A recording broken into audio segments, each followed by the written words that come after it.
अंगावर भिंत पडून मिरजेत एका बांधकाम कामगाराचा मृत्यू झाला असून अन्य दोघे कामगार गंभीर जखमी झाले आहेत।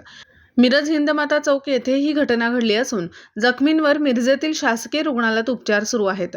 तमन्ना कांबळे वय वर्ष 50 असं मृत कामगाराचे नाव असून तो कर्नाटक राज्यातील कागवाड येथील आहे। तर सिद्धापा पुजारी वय वर्ष 35 राहणार खाजा बस्ती मिरज आणि धोंडेराम लांडगे वय वर्ष 46 राहणार राजीव गांधी नगर मिरज अशी जखमींची नावे आहेत। मिरज मार्केट हिंदमाता चौक येथील राजू चूग यांचे 4 मजली इमारतीचं बांधकाम सुरू आहे। या ठिकाणी सेंटरिंग कामासाठी 8 बांधकाम मजूर काम करत होते। नवीन 15 फूट बांधलेली भिंत अचानक कोसळली। भिंतीखाली 3 कामगार सापडले। यात तमन्ना कांबळे या कामगाराचा मृत्यू झाला, तर सिद्धापा पुजारी आणि धोंडेराम लांडगे हे जखमी झाले। त्यांच्यावर सिव्हिल हॉस्पिटल येथे उपचार सुरू आहेत। पोलीस या घटनेचा तपास करत आहेत।